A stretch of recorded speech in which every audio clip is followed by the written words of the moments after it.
Shalom saudara, malam hari ini kita akan sama-sama untuk belajar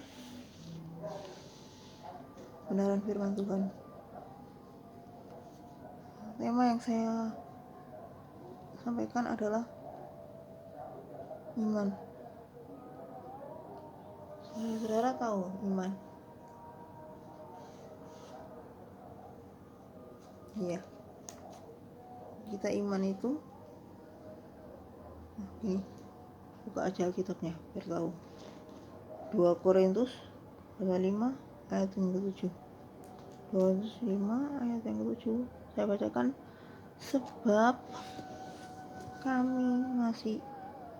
Sebab hidup kami ini adalah hidup karena percaya, bukan karena melihat. Nah, percaya aja. Mau gini begitu, dunia ini kan sangat apalagi corona ya, ini takuti. Saya dengar kemarin dimajukan lagi oleh Bapak Presiden sampai 6 September sampai hari ini. Masyarakat tambah miskin rasanya ya, tapi kita beriman lah. Itu makanya saya malam ini pengen ngomong tentang iman itu percaya, bukan karena ngeliat. Nah saudara, kalau ngeliat itu wis tahu oh ini bentuk yang ini ya sudah, tapi kalau enggak menggantungkan diri kepada Tuhan, itulah itu yang disebut iman. Atmasnya tadi ini ya, 2 Korintus 5 ayat 7. Nah, definisi iman sendiri adalah dasar dari segala sesuatu yang diharapkan dan bukti yang tidak bisa kita lihat. Jadi ada di Ibrani pasal 11 ayat yang pertama. Buka lagi yuk. Ibrani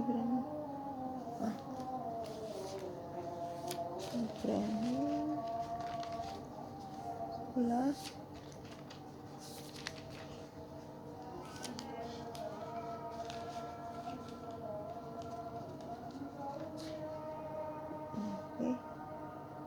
ayat 1. Iman adalah dasar dari segala sesuatu yang kita harapkan dan bukti dari segala sesuatu yang tidak kita lihat. Ini itu definisi iman ya saudara.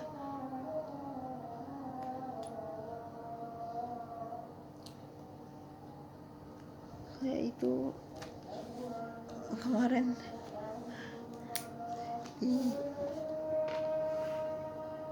dibelikan pulsa sama Bapak Sion, karena tapi ada gantinya saudara. Saya suruh khotbah ya, sedangkan saya sendiri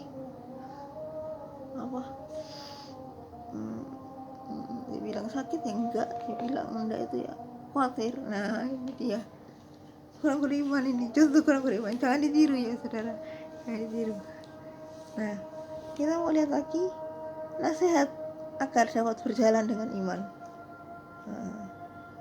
Ya buka lagi 2 Korintus 16 ayat 13.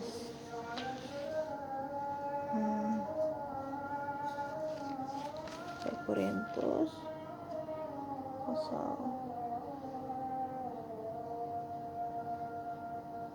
16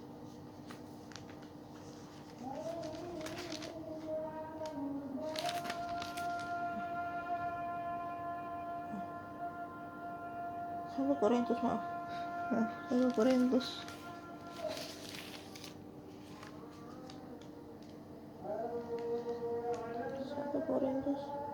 16 ayat 13.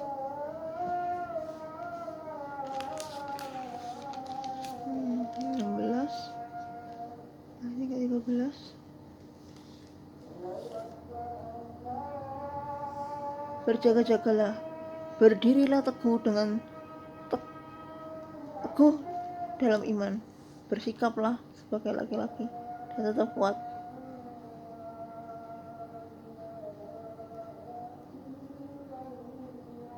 Bentar saudara, ada interupsi. Bentar.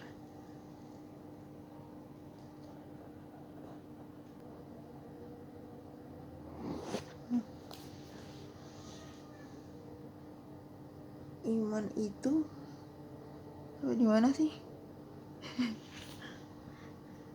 Ya, dari Ibrani pasal 11 ayat 1, iman dasar dari segala sesuatu yang kita harapkan dan bukti yang tidak kita lihat. Oke. Nah, ini ada 3 nasihat agar dapat berjalan dengan iman.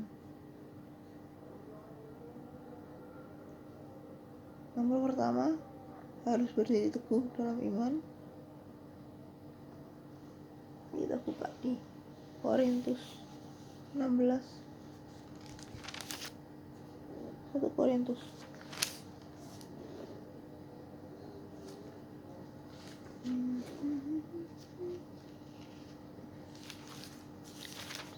1 Korintus pasal 16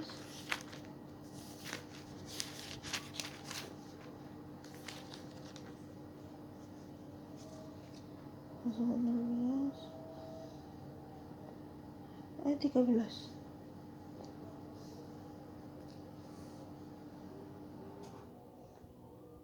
Lakukan, berjaga-jagalah, berdirilah dengan teguh dalam berjaga-jagalah, berdirilah dengan teguh dalam iman. Bersikaplah sebagai laki-laki dan tetap kuat. Nah, ini maksudnya jangan jadi tomboy ya, tapi maksudnya kalau laki kan katanya, nah ini katanya 1 Korintus pasal 16 ini, berteguhlah, bersikap sebagai laki-laki yang tetap kuat.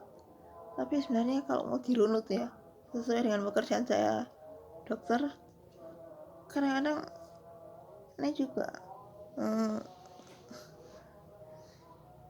yang laki-laki mesti mati dulu, berarti laki-laki itu nggak kuat ya. Ya entahlah, saya tidak ngurusi gitu. Yang penting kita itu maksudnya dari Rasul Paulus adalah jangan mudah digoyahkan. Kan kalau laki-laki kan gus ya, kalau perempuan masih klewes masih tidak tega lah, atau banyak hal lah. Nanti ada ya apa mau gini. Nah, seorang laki-laki kan masih tenang dulu, mau jangan ribut dulu, mari kita berdoa. Nah, itu yang baik, itu yang baik. Karena kalau apalagi kita harus berbuat dalam keadaan yang semakin sulit ini kalau tidak berdoa. Ini juga bukan firman untuk saya, bukan firman untuk saudara tok, untuk saya juga. Ribut ini ribut itu, tidak mari-mari, akhirnya selalu dalam sehari itu tidak baca Alkitab. Aduh, ini saya jelek sekali. Jangan niru saya lagi, saudara ya. Kemudian nasihat agar dapat berjalan dengan iman yang kedua itu bertekun dalam iman. Kisah Rasul 14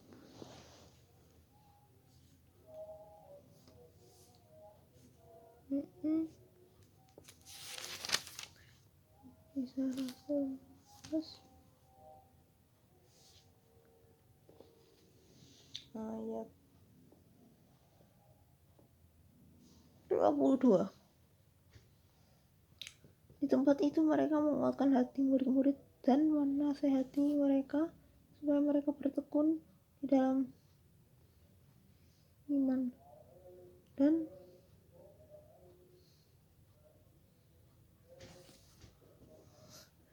matanya nggak ketok supaya mereka bertekun dalam iman, dan mengatakan bahwa untuk masuk ke dalam kerajaan Allah kita harus mengalami banyak sengsara.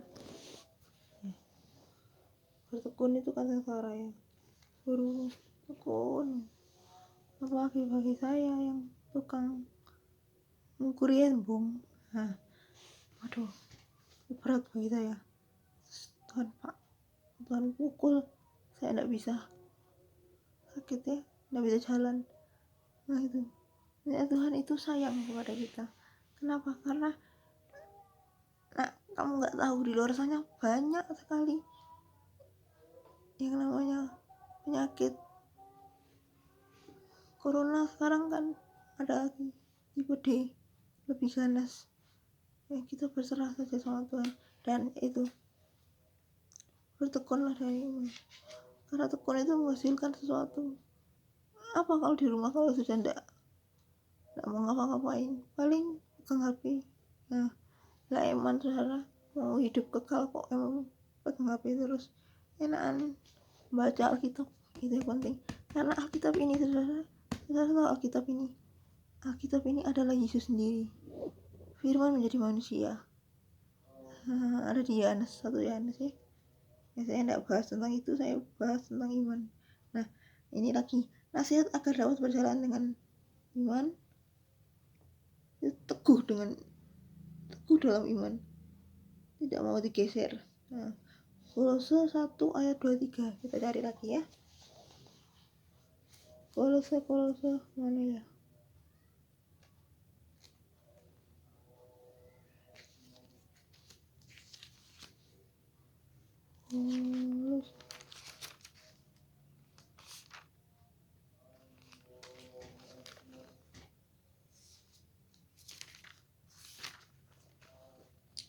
Kolose 1 ayat 23.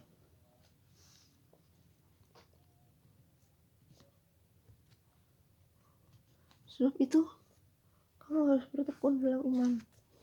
Nah ini ya, sebab itu kamu harus bertekun dalam iman agar teguh dan tidak tergoncangkan, dan jangan mau digeser dari pengharapan Injil yang mati ya,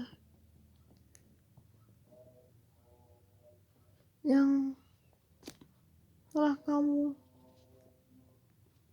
kenal dan yang telah dikabarkan di seluruh alam di bawah langit, dan yang aku ini lihat susah nulisnya, bacanya. Saudara Paulus telah menjadi pelayannya.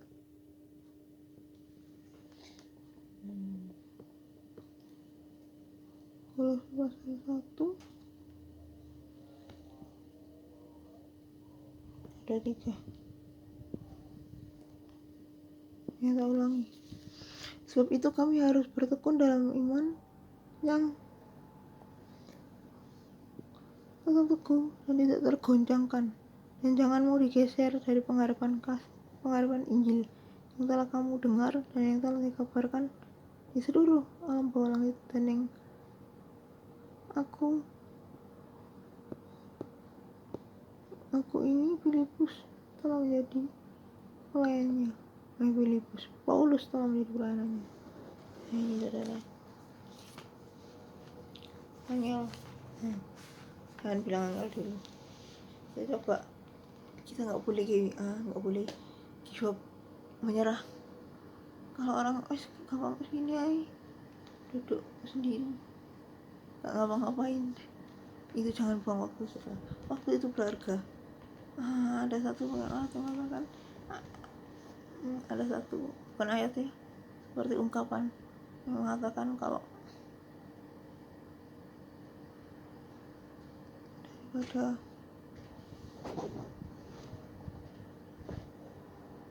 saudara, saya ngomong soal tidak mau digeser. Tidak mau digeser itu ya, jangan sampai saudara-saudara karena keadaan yang miskin kemudian ada sumbangan dari orang, dan orang itu bukan dari kalangan kita, dari Bani Kedar ya, seperti ya kita tahu sendiri lah, dari daerah Papua itu disekolahkan, terus nanti kalau SD ya off the record lah, sudah tahu sendiri. Nah, kita dapat contoh yang pertama, kalau nurutin nanti contoh yang kedua. Contohnya adalah Bartimius karena imannya disembuhkan. Markus 10 ayat 46. Markus 10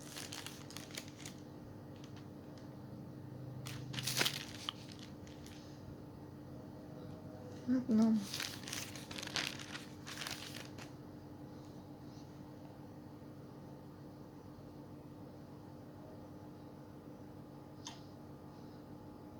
Markus 10 ayat 4-6.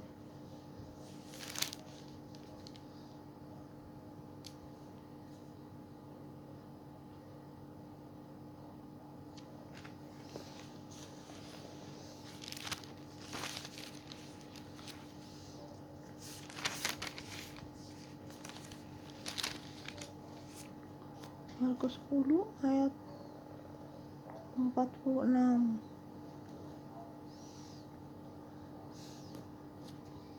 Lalu tibalah Tuhan Yesus dan murid-muridnya di Yeriko.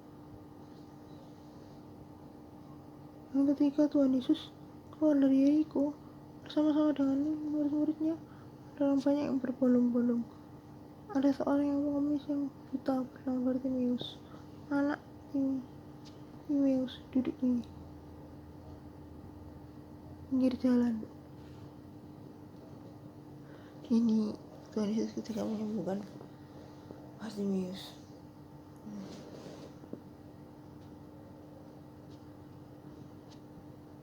Kita baca enaknya, baca di rumah ya nanti. Enaknya baca semuanya nih. Jadi tahu jalan ceritanya.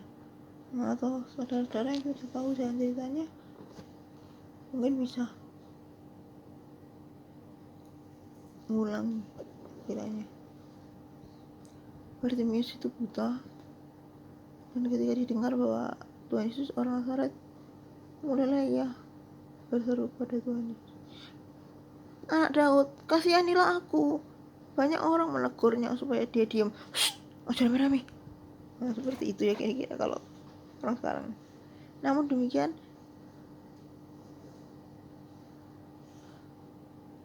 semakin keras ia berseru, "Anak Daud, kasihanilah aku." Lalu Tuhan Yesus berhenti dan berkata, "Panggillah dia." Mereka memanggil orang buta itu dan berkata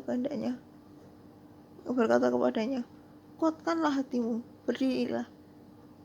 Ia memanggil engkau." Itu kata yang disuruh. Lalu ia menanggalkan jubahnya, ia segera berdiri dan pergi mendapatkan Tuhan Yesus. Nah, Tuhan Yesus kepadanya, "Apa yang kau kehendaki supaya aku perbuat bagimu?" Jawab orang buta itu, "Rabuni, supaya aku dapat melihat." Lalu kata Tuhan Yesus kepadanya, "Pergilah, imanmu itu menyelamatkan engkau." Nah, pada saat itu juga melihatlah ia, lalu ia mengikuti Yesus dalam perjalanannya. Nah, hebatnya Tuhan Yesus itu luar biasa. Dia sudah berkorban bagi kita, saudara, semua, dan terutama kepada saya. Jangan sampai menyakiti hatinya Tuhan. Ada juga ayat yang mengatakan, jangan sampai menyakiti hati Roh Kudus, mendukakan Roh Kudus. Bukan di perjanjian bahasa lama, bukan perjanjian lama, bukan bahasa lama. Biasanya itu kalau tante saya sering ke gereja dari gerejanya adiknya ibu saya. Nah, di sana sering katakan,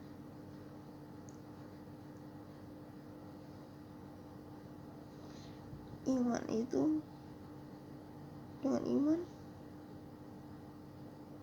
semuanya pasti sembuh. Oke. Contoh satu lagi ya, masih 19 menit. Berapa sih yang disuruh ngabisin waktu berapa kali? Contoh yang kedua ya, Paulus digigit ular tapi tidak apa-apa. Ini contoh yang kedua. Nah, kita buka kisah Rasul. Ini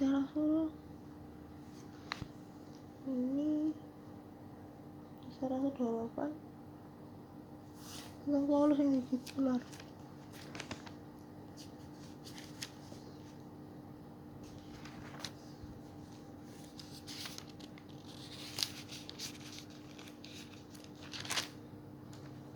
Kisah Rasul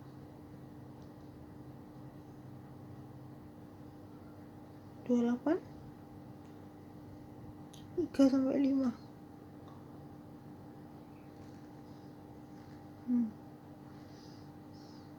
Ketika Paulus memungut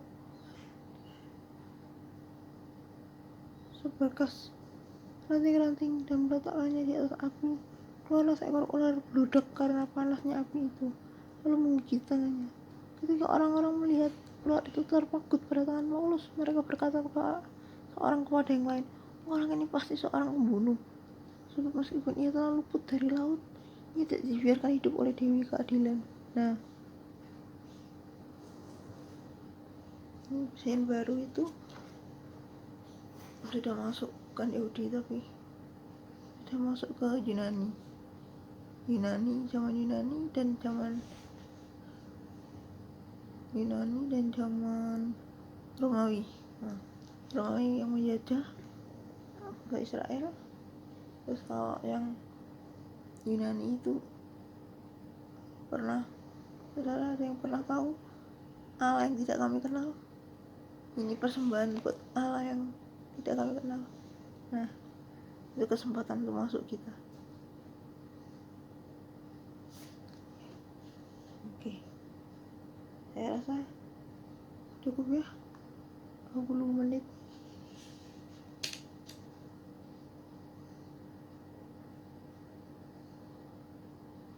Ya, oke, mungkin boleh belum nyatu, saya ulangi semua ya. Yang pertama, sebagai ayat mas 2 Korintus 5 ayat 7, hidup karena percaya bukan karena melihat. Itu sebagai ayat masnya. Nah, definisi iman itu dilihat di Ibrani 11 ayat 2, dasar segala sesuatu yang diharapkan dan bukti yang tidak kita lihat. Nah, ada 3 nasihat yang dapat berjalan dengan iman, harus berdiri teguh dalam iman. 1 Korintus 16 ayat 13.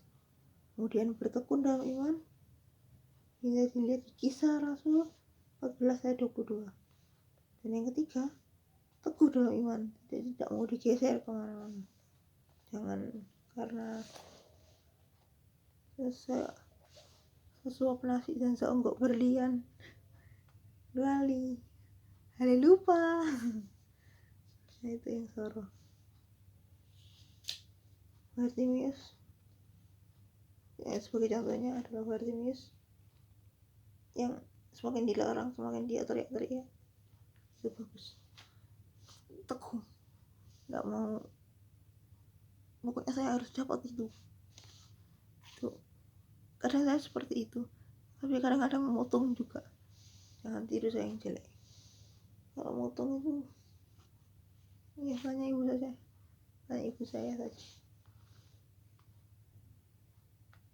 Nah, yang pertama Bartimius, contoh ya itu ya, Bartimius karena iman dapat disembuhkan. Dan yang kedua adalah Paulus yang ikut ular tapi tidak apa-apa. Nah, Bartimius karena iman disembuhkan itu di Markus 10 ayat 46, sedangkan Paulus digigit ular tapi tidak apa-apa, itu Kisah 28 3-5. Puji Tuhan, singkat saja ya, kalau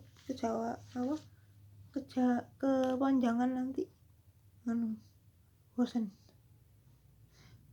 Heran ya, nggak ngilok no ya, cuman saya heran aja. Ada satu gereja yang pendalaman Alkitab 3 jam. Waduh, 3 jam itu nggak main-main. Ini saya nggak kesel kabeh. Ya, orang beda-beda lah, dan tidak boleh menghakimi satu dengan yang lain. Oke, saya kembalikan kepada worship leader. Terima kasih, Tuhan memberkati.